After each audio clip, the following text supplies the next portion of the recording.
Maka 5 jam sebelum tawaf, 5 jam sebelum bas sampai, kita tawaf wada. Jangan ambil dekat-dekat, jam 11 lah. Nah, jam 11 nanti ketinggalan bas kita. Ataupun jam 10 lah. Ambil yang paling belakang sikit lah, 5 jam lah. Paling kurang pun 5 jam sebelum perjalanan. Oke. Lepas kita tawaf wada, oke, sepatutnya bas sampai jam 12. Tapi disebabkan ada masalah tertentu, dia lambat. Ya, dia lambat. Oke, contohnya masalahnya tu bukan disebabkan masalah yang berat lah. Masalah yang biasa-biasa saja, ya, yang biasa-biasa. Kita hanya ada waktu di Mekah 8 jam sahaja. Tempo menunggunya 8 jam sahaja. Maksudnya 8 jam tu contohnya kita buat tawaf jam 9.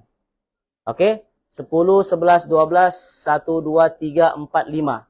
Jam 5, sebelum jam 5 kita kena sudah keluar daripada Mekah. Kita sudah keluar daripada Mekah. Contohnya jam 5 kita tidak keluar, maka tawaf wada kita terbatal, kita kena ambil tawaf wada balik. Itu bagi masa perjalanan yang tidak ada masalah, ya maksudnya masalah berat-berat, ringan-ringan sahaja. Contohnya ada masalah yang berat. Oke? Ada masalah yang berat. Maka tempoh menunggunya itu selama 24 jam. Oke? Kita habis tawaf jam 12 tengah hari contohnya. Maka 12 jam, 24 jam kiralah. 24 jam kira siang malamnya. Kan? Besoknya 24 jam, kalau kita tidak keluar lagi, maka tawaf kita terbatal, kena tawaf wada balik. Oke? Jadi tawaf wada ini macam mana melaksanakannya? Tawaf wada ini sama seperti kita buat tawaf rukun. Kena ada wudu, kena tutup aurat, pusingannya 7 kali pusingan dengan yakin. Tidak boleh pegang syazarwan. Tidak boleh masuk hijir Ismail. Oke, mula daripada Hajarul Aswad, semuanya sama syarat-syarat sahnya. Cumanya yang bezanya saya katakan tadi pakaian sahaja. Cuma pada keadaan situasi sekarang ini kita tidak boleh masuk kalau kita tidak pakai ihram. Jadi semua jemaah yang mau tawaf wada bagi lelaki pakai kain ihram untuk boleh masuk. Boleh juga kalau nak mau pakai, tapi kita kena tawaf di atas. Pusingannya kalau di bawah 1 kali pusingan, kalau di atas lebih kurang dalam 5 kali pusingan. Baru 1 kali pusingan. 5 kali pusingan di bawah, baru 1 kali pusingan di atas. Sebab dia punya lingkaran makin besar. Ya. Nah, jadi kalau tidak mampu mau pakai ihram, boleh naik skuter, bayarlah. Ya. Oke. Saya pernah coba di atas tawaf, 7 kali pusingan, 2 jam setengah habis. 2 jam setengah. 2 jam setengah. Itu jalan laju. Kalau pelan-pelan lagi, kan? 3 jam. Oke. Nah, ini saya tinggalkan, sebab ada sama juga nanti. Oke. Persiapan sebelum tawaf wada. Dapatkan maklumat penerbangan pulang dari pejabat maktab. Maksudnya dapatkan perjalanan pulang lah. Sebab kita dalam jadwal mesti ada dibagi tahu. Oke, kita akan bergerak pulang ke tanah air, pergi ke airport, ataupun masuk ke Madinah. Bas akan ambil jam 2 petang contohnya. Maka 5 jam sebelum itu kita kena tawaf wada sudah. Oke. Persiapan dan kemas kini semua barang keperluan. Beg bagasi dibawa ke lobi. Ini bagi jemaah haji lah. Kalau jemaah umrah, semua beg bagasinya semua diatur oleh staf di sana. Tak perlu risau. Kita simpan sejak beg kita di depan pintu hotel. Nanti staf hotel akan bawa turun di bawah. Sebab kita sudah ada tagging kan. Ada nama dan sebagainya. Tak perlu risau. Oke. Berwuduk dan pergi tawaf wada dalam tempo 4 atau 5 jam sebelum bertolak meninggalkan Mekah. Tidak perlu memakai pakaian ihram, tidak perlu keluar ke miqat. Ya, tuh tidak perlu memakai pakaian ihram. Tapi bagi sekarang ni lah perlu pakai ihram ya kalau mau tawaf di bawah. Tidak perlu keluar ke miqat, tidak perlu pergi Tanaim, Ji'rana, Qarnul Manazil sebab dia tawaf wada bukan umrah. Kalau kita buat umrah baru kita pergi miqat ya. Oke. Sebelum tawaf wada disyaratkan melafazkan niat ini. Apa niatnya? Ya Allah, aku hendak tawaf Baitullah Al-Haram 7 keliling tawaf wada, maka permudahkanlah bagiku dan terimalah daripadaku karena Allah Ta'ala. Tambah lagi, ya Allah, jangan jadikan tawaf ini tawaf yang terakhir bagiku. Jemput aku kembali bersama anak cucu dan sebagainya. Ya, kalau masih bujang bersama istri, bersama suami. Ya. Oke, melaksanakan tawaf wada tidak boleh dilakukan kecuali setelah sempurna melakukan tawaf rukun. Sebab itu bilangan tuh kita perlu tahu. Ketika kita tawaf rukun, mesti cukup 7. Kalau kita kira salah masih 6, maka tawaf wada kita tidak dikira, tidak boleh ya melaksanakannya. Oke. Hendaklah bersegera meninggalkan Mekah kecuali karena perkara berkaitan solat atau perjalanan. Oke, ini perkara yang boleh dilakukan. Boleh dilakukan selepas tawaf wada semasa kita berada di dalam masjid. Contoh kita sudah tawaf wada. Oke, kita sudah tawaf wada 7 kali pusingan, kita masih berada di masjid. Apa yang boleh kita buat semasa kita berada di masjid tadi? Kita boleh menunaikan solat sunat tawaf dan berdoa selepasnya di Masjidil Haram. Lepas tawaf wada, kita cari sejajar dengan multazam, sejajar dengan makam Ibrahim, atau kita masuk Hijr Ismail, kita solat 2 rakaat solat sunat tawaf. Yang kedua, mengucup Hajarul Aswad. Ucup Hajarul Aswad boleh. Oke, minum air zam-zam boleh. Berdoa di multazam boleh. Menunaikan solat fardu sekiranya muazin telah melakukan azan atau muazin sedang melakukan azan. Pas 7 kali pusingan tawaf wada, tiba-tiba azan. Maka kita boleh solat sunat, kita boleh solat fardu di situ, berimamkan Masjidil Haram boleh. Oke? Sebab kita belum keluar kan? Oke. Bergambar atau mengambil gambar adalah lebih baik jika tidak bergambar atau tidak mengambil gambar. Kalau mau ambil gambar, saya sarankan ambil gambar sebelum kita tawaf wada. Buatlah puas-puas, gambar, selfie dan sebagainya. Kita tawaf wada, hanya kita akan tinggalkan untuk kita buat apa yang kita perlu patut buat. Lepas kita doa, kita sudah tidak boleh buat apa-apa, kita keluar daripada Masjidil Haram. Sama juga macam tadi saya terangkan kan. Nah, mukanya sama juga sebelum tawaf wada, lepas tawaf wada sama juga. Sama juga orangnya. Lebih baik kita tawaf sebelum gambar, sebab muka tidak penat. Nah, waktu lepas penat mau bergambar, jelek sudah. Nah, oke kan? Perkara yang boleh dilakukan selepas tawaf wada. Ini lepas kita balik pergi hotel. Apa yang boleh kita buat semasa kita berada di hotel? Kita boleh makan dan minum di hotel. Kita boleh qada hajat, berak, kencing. Kita boleh mandi, menyalin dan menukar pakaian boleh. Zikir dan membaca Al-Quran sementara menunggu boleh. Mengambil beg atau barang, oke ini saya jelaskan. Mencari istri, saudara, waris dan rakan yang hilang boleh. Mengangkat barang-barang yang hendak dibawa bersama. Tidur dalam bilik hotel sementara menunggu bas. Dan tidurnya ini bukan tidur yang betul-betul tidur berselimut dan sebagainya. Maksudnya tidur dalam keadaan menunggu. Nah, dibolehkan. Tapi kalau contohnya menunggunya terlampau lama, boleh tidur tidak masalah. Ya. Melawat pasangan saudara di hospital ataupun klinik yang sakit. Boleh. Ya.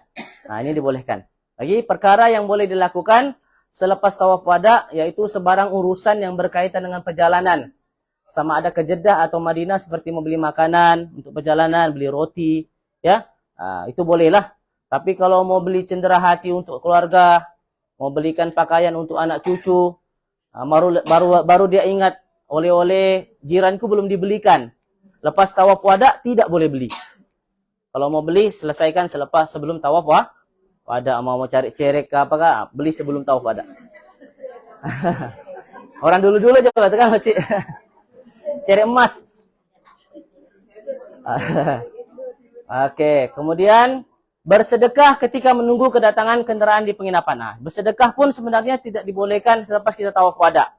Ya, lepas tawaf wada kita tidak boleh pergi sedekah dengan orang lain. Nah, tetapi sekiranya kita mau bersedekah, boleh, tetapi sedekahnya itu bukan kita pergi cari. Contoh kita jalan-jalan, jumpa orang mau sedekah, terus bagi.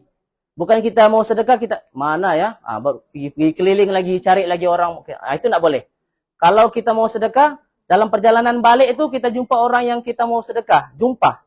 Bukan kita yang cari. Kita boleh bagi. Oke, mungkin mau habiskan rial kita kah, masih ada 5 rial, 10 rial dan sebagainya, mau habiskan sedekah. Ya, biasanya orang sedekah dengan petugas kebersihan di Masjidil Haram. Tukang-tukang sapu dan sebagainya. Ya, dia orang suka dibagi duit tuh. Oke, membayar dam. Walaupun begitu digalakkan untuk membayar sebelum tawaf wada. Kalau kita ada langgar patang larang, oke, kita kena bagi tahu mutawif sebelum kita tawaf wada. Kita bayar dam sebelum tawaf wada. Oke. Menunaikan sholat fardu di hotel berdekatan dengan berimamkan imam di Masjidil Haram. Ini pembahasannya panjang, tapi saya boleh ambil kesimpulan bahwa kalau kita sudah sampai di hotel ya, bukan kita di dalam masjid. Kita sampai di hotel, tiba-tiba azan di Masjid Haram, di Masjidil Haram. Azan sholat zuhur contohnya. Bolehkah kita ikut sholat? Boleh. Tapi kita tidak boleh pergi masjid. Kita hanya sholat di hotel saja. Dan sholat di hotel pun kita tidak boleh sholat di bilik. Kita turun di bawah, di lobi, ikut dengan jemaah yang ada kedai-kedai di bawah tuh, kadang-kadang orang hampar di depan kedai orang, sholat di situ. Ataupun kawasan yang lapang, yang ada orang buat soft untuk sholat, ikut saja di situ. Kita tidak boleh sholat di atas hotel. Sebab apa? Kalau boleh sholat di atas hotel, tingkat 1, tingkat 2, tingkat dan seterusnya, sekiranya kita tidak memungkinkan, kalau kita turun pergi hotel, dalam keadaan sholat nih, kalau kita turun di hotel, kita tidak membelakangi kiblat. Bolehkah kita elakkan? Tidak boleh. Kan, kena juga kita membelakangi kiblat. Maka lebih baik sholat di bawah. Berimamkan imam Masjidil Haram. Walaupun hotel kita 350 meter jaraknya. Boleh. Ya. Tapi bukan kita berada di maksudnya bukan kita bukan lepas kita tawaf wada, bukan kita berada di masjid, kita berada di sudah balik pergi hotel, azan, begitu kita boleh buat. Sebab kita tidak boleh balik ke Masjidil Haram, masuk ke masjid tidak boleh. Oke. Perkara yang tidak digalakkan, berlengah-lengah di dalam Masjid Haram sehingga menyebabkan perjalanan jemaah haji lain terganggu. Itulah maksudnya saya katakan kalau sudah selesai, jangan kita menghalang orang melaksanakan ibadah. Bersedekah semasa dalam Masjidil Haram atau dalam perjalanan. Oke, jika bersedekah sambil berjalan tidak tercari-cari maka tidak batal. Tidak batal tawaf kita. Oke, perkara yang tidak digalakkan, sama saya sudah jelaskan. Membeli barangan yang tiada kaitan dengan keperluan perjalanan, beli tasbih, minyak wangi, cincin, baru mau cari semuanya. Jubah, oke. Anakku yang di tuh belum dibelikan dia punya oleh-oleh. Buat sebelum tawaf wada. Walaupun dengan nilai SR 1 rial. 1 rial itu 1 ringgit lah kita. Lebih kurang 1 ringgit 50 sen. Bergambar atau mengambil gambar semasa dalam perjalanan ke bangunan penginapan. Ini pun tidak boleh. Jadi saya katakan lepas tawaf wada kita buat sama. Dan kita ada di sana sebab ini tidak berkaitan dengan ibadah, kan? Walaupun adalah kita masuk raudhah, ziarah Rasulullah, kan walaupun ada adab-adabnya, di sana diterangkan lagi baik. Sebab kita berada di situasi tersebut, berbanding saya terangkan secara bergambar ya. Saya mau tunjukkan gambar-gambar saja sepintas selalu. Baik, ini adalah ziarah Madinah.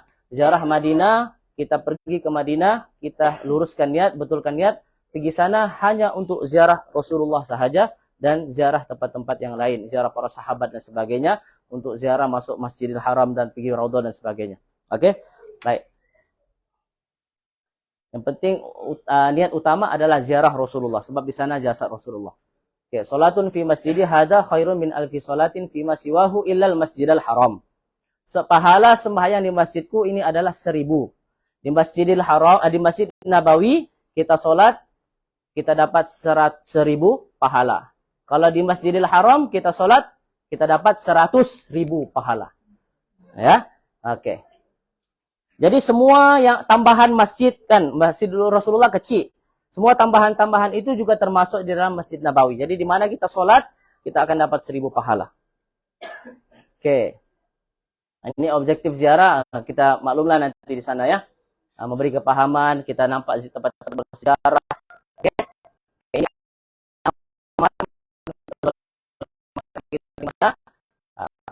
pilih suami istri mungkin ya. Suami istri ini dia ada situasi tertentu yang bergaduh-gaduh mulut nih, Pak.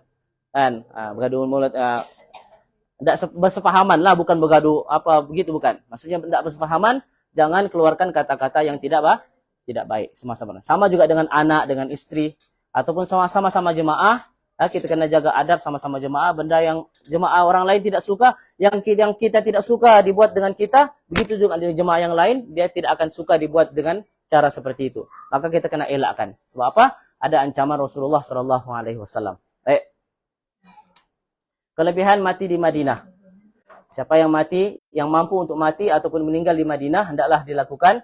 Sesungguhnya aku akan memberi syafaat. Ada syafaat khas orang yang meninggal di dunia, meninggal dunia di Madinah, dan jasadnya itu nanti akan dibangkitkan bersama dengan Rasulullah ketika berada di Madinah. Maksudnya jasadnya itu di akhirat nanti di hari kiamat akan dibangkitkan bersama-sama dengan Rasulullah. Sebab jasad Rasulullah ada di situ dengan para sahabat yang lain. Oke? Ini umatku yang bersabar menanggung kesusahan dan kepayahan di Madinah, akan aku beri syafaat kepadanya pada hari kiamat. Apa sahajalah yang berkaitan tentang kesusahan kita berada di sana. Saya suka bagi ingat ketika kita berada di Madinah, biasanya yang kita tidak suka makanannya. Memang tidak akan selera kita. Kalau di Mekah kita selera makan. Sebab biasanya tukang masaknya orang Indonesia juga. Orang Indonesia, Thailand, orang Malaysia. Di Mekah. Tapi kalau di Madinah kadang tidak. Kadang Bangladesh yang masak, India. Jadi masakannya itu tidak ikut selera kita. Jadi kadang kita tidak mau makan. Itu perlu bersabarlah. Kalau mau tahan lagi sabar, bawa dari Malaysia ikan bilis yang sudah dimasak. Serondeng. Itu kena bawa tuh teman-teman. Kalau yang memang dia makan, mesti mau ada sambal. Kena bawa tuh. Kalau enggak sampai di sana cari sambal. Mulutnya gitu sih ya terus tuh. Cari makanan tuh kan. Jadi kesusahan itu pun dikira kesusahan juga, dan kesusahan itu perlu dihadapi. Kita kena bersabar ya, ataupun karena orang lah. Tapi insya Allah di Madinah semuanya sana tidak sesibuk di Mekah. Kita di Mekah ini kita rasa macam sibuk betul. Tapi di Madinah kita tenang, kita pergi sholat 5 waktu di sana, tenanglah ya. Memang tempatnya tempat yang tenang, ada jasad Rasulullah. Dalil bersalawat ya, kita di sana hanya perbanyakkan salawat kepada Nabi sallallahu alaihi wasallam. Istighfar, salawat atas Nabi sallallahu alaihi wasallam, ya. Nah, orang yang bersalawat di depan jasad Rasulullah dengan orang yang bersalawat bukan di depan jasad Rasulullah tidak sama. Macam kita. Kan, Pakcik ada di KL, anaknya ada di Tawau. Anaknya sebagai sampaikan salam ya dengan bapak di sana di KL. Iya, dia pun sampaikan. Kadang-kadang dijawab Waalaikumsalam. Tapi feel-nya itu tidak sama. Berbanding kita bagi salam depan-depan dengan orang tersebut. Begitulah juga jasad Rasulullah. Ketika kita selawat di sini, kan, selawatnya itu tidak sama. Walaupun sampai selawat kita kepada Rasulullah, tapi keadaannya itu tidak sama. Apabila kita selawat di depan betul-betul makam Rasulullah, tidak sama. Ya, ini hadis Nabi sallallahu alaihi wasallam. Oke, ini keluarga Bang Ida. Boleh baca lah ya. Selawat ke atas Nabi. Ini selawat Ibrahimiyah. Oke, ini ziarah Madinah ataupun tempat-tempat yang akan dilawati. Ziarah Masjid Nabawi, ya. Di dalam Masjid Nabawi dia ada makam Rasulullah. Oke, bagi lelaki makam Rasulullah bila-bila masa dia boleh pergi kecuali solat fardu. Pas solat fardu, boleh. Bagi perempuan, dia hanya boleh ziarah Rasulullah sekali dia akan masuk pergi ke Raudhah. Oke? Baik. Kemudian kita akan ziarah makam dua sahabat, sebab makam Rasulullah, sahabat duanya Abu Bakar dan Umar ada di situ. Kemudian Raudhah. Raudhah ini mungkin yang ada yang mau pergi mungkin sudah diterangkan caranya masuk macam mana.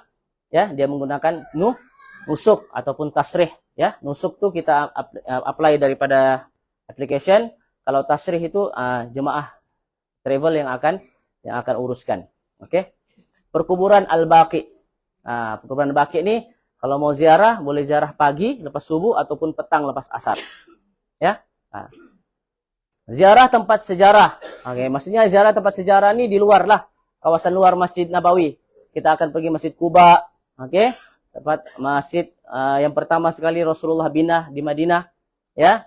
Kemudian Masjid Qiblatain, kemudian Masjid Syuhada Uhud. Saya jelaskan saja nanti sampai di sana akan diterangkan secara detail lah. Oke, Masjid 7 di Perang Khandaq, masjid-masjid yang lain, ya. Masjid Jin akan kita jumpa, Masjid Ijabah kita akan jumpa. Oke, kelebihan sembahyang di Masjid Nabawi mendapat ganjaran pahala 1000 kali ganda dan seterusnya lah. Oke. Jadi kalaulah sholat pun dapat 1000 pahala, boleh dikiaskan dengan pahala amalan-amalan yang lain juga digandakan 1000 pahala, 1000 sholawat 1000 pahala dapat, tasbih zikir 1000 pahala dapat. Jadi sampai di sana rugi kalau kita tidak ambil peluang ini untuk kita beribadah pada Allah Subhanahu wa taala. Oke. Baik, ini adalah pintu Babus Salam di mana para jemaah lelaki untuk menziarahi Rasulullah, tempat beratur. Oke, ini pintu yang kita akan masuk. Tapi kalau nampak sekarang ini biasa-biasa saja. Nah, tapi sebenarnya situasinya tidak sama. Berbondong-bondong orang masuk, ya, untuk ziarah Rasulullah. Masuknya pintu daripada pintu Babus Salam. Oke. Ini adalah kawasan Raudhah. Rasulullah bagi tahu, "Ma min baiti wa minbari raudhatun min riyadil jannah." Di antara rumahku dan mimbarku, ini mimbar Rasulullah. Bukan maksudnya mimbar Rasulullah tidak beginilah dulu, ya, tapi ini mimbar. Mimbar Rasulullah di sini keberadaannya dan sekarang pun sama juga tempatnya. Daripada rumah Rasulullah, maksudnya rumah itu di mana? Kubur Rasulullah, ya. Rumah Rasulullah itu kan kubur. Kubur Rasulullah. Dulu kubur Rasulullah semasa Rasulullah masih hidup, rumah. Kemudian Rasulullah dikuburkan di rumahnya sendiri. Jadi Rasulullah beritahu, daripada rumahku dan mimbarku adalah taman daripada taman-taman surga. Di sini tempat kita berdoa mustajab, ya, tempat kita sholat. Oke, dalam hadis Nabi SAW beritahu juga di bawah mimbar nih adalah ada tali air, yang mana air itu bersambung airnya itu bersambung dengan air di surga. Di bawah mimbar nih ada tali air yang bersambung dengan tali air di surga. Cara apa bentuknya macam mana wallahu alam saya tidak tahu lah. Tapi itu hadis Nabi SAW. Jadi kalau dulu kita boleh bezakan mana raudhah, mana bukan raudhah. Kalau dulu inilah kapet hijau, raudhah, kapet merah bukan raudhah. Tapi sekarang semua hijau. Tapi kita boleh tahu batasnya tuh di mana orang buat tutup dengan canvas, itu adalah tempat raudhah. Sebab mau masuk di sana perlu beratur. Ya. Perlu beratur ya. Kalau dulu-dulu mau masuk. Nah, sekarang kena beratur, ya. Sebab banyak orang mau. Dan di sana kalau kita sudah masuk di sini, peluang kita lebih kurang dalam 10 menit, 15 menit saja. Jadi 10 menit itu jangan sia-siakan dengan amalan selain daripada sholat. Sholat saja. Mau doa, sholat di dalam. Mau doa, sholat, doa di dalam sholat. Sebab kalau kita lepas sholat, kita angkat tangan, time kita keluar, disuruh keluar, nak mau keluar, kita angkat tangan, kita diangkat sekali, walaupun kita tangan begini. Betul nih, betul. Jadi kalau kita tidak akan diganggu kalau kita dalam sholat. Jadi mau doa bila? Doa dalam sujud terakhir, doa dalam tahiyat akhir, doa saja. Lepas baca tahiyat akhir, doalah dalam hati. Apa mau doa? Ya, jangan kita lepas salam, time kita keluar, bilang doa dulu, tidak ada diangkat, terus diangkat keluar, ya. Sebab kalau dia tidak buat begitu, akan berlengah-lengah, orang lain akan lambat masuk. Jadi masa kita tuh terhadlah. Oke, ini ziarah raudhah, makam Rasulullah. Kedudukannya beginilah. Itu kubah hijau, itu tanda di bawahnya itu adalah rumah Rasulullah, makam Rasulullah. Oke. Jadi kalau daripada jauh kita nampak pun, kan, daripada hotel kan nampak kubah hijau, selawatlah, nampak rumah Rasulullah, itu tanda. Oke, ini. Oke, pintu ini kadang-kadang kita keliru ya. Kalau kita limpas, contoh kita masuk daripada masjid pintu Babus Salam tadi itu bagi jamaah lelaki, jangan kita keliru sebab pintu ini kita akan jumpa juga yang pertama sekali sebelah sana. Sebelah sana kita akan jumpa pintu seperti ini tapi tidak ada warna hijau nih. Dia hanya warna emas sahaja. Itu belum lagi kuburan Rasulullah. Kalau sudah kita jalan lagi, jumpa lagi pintu begini, nampak ada warna hijau, tulisan Rasulullah, Abu Bakar, Umar, itu baru dia makam Rasulullah. Oke, nanti akan dibagi tahulah dengan mutawif. Oke, ini adalah lafaz kita bagi salam dengan Rasulullah. Bagi salam macam biasa pun boleh. Assalamualaikum ya Rasulullah. Kalau kita tidak tahu bahasa Arab kah, boleh kita ucap apa sahaja yang memberikan pengiktirafan kepada Rasulullah. Salawat ke atasmu, salam ke atasmu wahai Rasulullah, boleh. Ya. Oke. Kemudian makam Sayyidina Abu Bakar. Ini adalah lafaz niat kalau kita melafazkan di depan Sayyidina Abu Bakar. Kuburan Rasulullah, kuburan Sayyidina Abu Bakar. Assalamualaikum ya khalifatu Rasulillah dan ila akhir. Oke, kemudian makam Sayyidina Umar Al-Khattab. Ini ya. Alaika ya muzhirul Islam. Assalamualaikum ya Faruq. Faruq itu apa? Pembeza antara perkara batil dan perkara hak. Oke. Ini ziarah Baqi. Oke, Baqi itu contoh kalau Baqi itu kalau ini kiblat, oke, kiblat, saya berada di depan tempat imam, kiblat begini, dia kuburan Baqi berada di sebelah kiri. Sebelah kiri tapi jauh sedikit lah. Oke, jadi di sana setiap 5 waktu mesti ada solat jenazah. Dan ambil peluang untuk solat jenazah. Nah, kalau bagi lelaki mau usung jenazah, solat di depan. Ya, yang dekat dengan imam, nanti lepas tu dia orang akan usung, ikutlah usung sama-sama. Terus pergi ziarah Baqi. Kuburan Baqi. Oke. Di sini juga jasad Sayyidina Utsman, jasad Aisyah, ya. Jasad para sahabat yang lain. Oke, kawasan dalam perkuburan Baqi.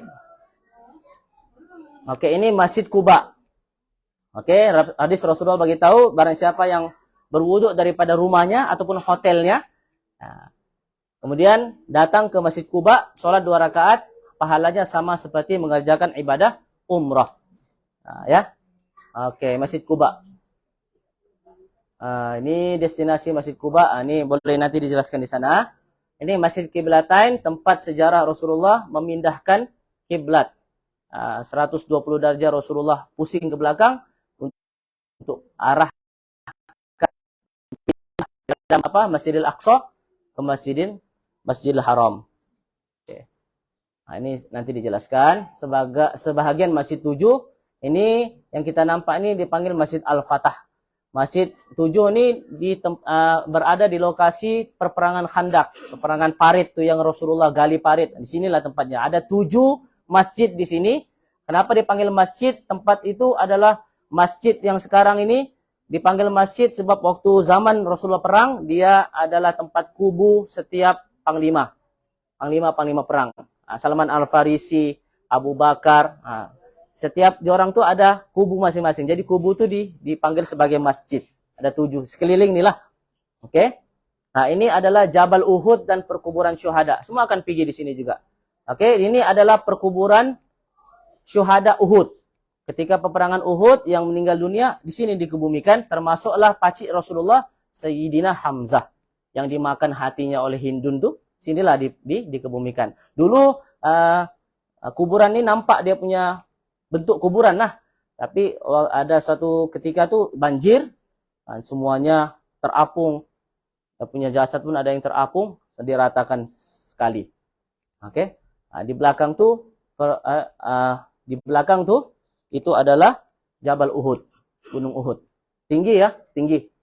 Yang kita boleh naik adalah Jabal Rummat saja. Ini Jabal Rummat, tempat Rasulullah meletakkan tentera memanah. Di atas sini yang nampak harta dibagi-bagikan, mereka turun di bawah. Ya, sedangkan peperangan belum habis. Di sini diletakkan tentera memanah. Kita boleh naik sini, boleh ambil gambar dan sebagainya. Kadang-kadang sini pun ada skema juga nih. Tukang ambil gambar. Ya. Gambar-gambar, nanti minta bayar. Kalau dia mau gambar, jangan. Ataupun pakai telepon kita, sini bilang saya tolongkan gambar, jangan. Suruh jemaah kita sendirilah. Ya. Oke, kesimpulan, ibadah umrah perlu difahami dan dilaksanakan dengan cara yang betul supaya diterima oleh Allah. Niat bersyarat semasa mengajarkan haji atau umrah tidak hanya terikat dengan kes perempuan haid. Hukum tawaf wada adalah wajib, tetapi terdapat pengecualian yang tertentu. Ziarah Madinah wajar dimanfaatkan sepenuhnya untuk menziarahi makam Rasulullah. Jadi kalau boleh perbanyakkan ziarah makam Rasulullah di sana yang bagi lelaki lah. Kalau saya cuma suka lelaki itu setiap kali habis sholat ya, pergi ziarah makam Rasulullah. Ya, tidak perlu berpusu-pusu. Tunggu dalam 1 jam, 2 jam, baru pergi ziarah pun boleh. Orang tidak akan bersesak-sesak. Kalau lepas sholat siap, mesti orang berlari, mau berbaris tu kan? Ya. Dia pintu, nak silap saya pintu Sayyidina Aisyah. Tapi sekarang ni pun disamakan semuanya, yang mau lelaki yang masuk raudhah, perempuan yang masuk raudhah di situ juga pintunya. Dia di sebelah kiri kiblat nih, ini kiblat, dia pintunya sebelah kiri. Sebelah kiri kita akan masuk. Nanti caranya memang nampaklah orang berbaris dan sebagainya. Ya. Oke, hadirku sebagai Difur Rahman, kembaliku dengan kemaburan. Mudah-mudahan apa yang tuan-tuan niat pada hari ini ya, untuk tunaikan umrah, untuk ziarah Rasulullah dipermudahkan oleh Allah Subhanahu wa taala insyaallah. Nah, ada soalan? Tiada ya? Kalau ada ya. Ya.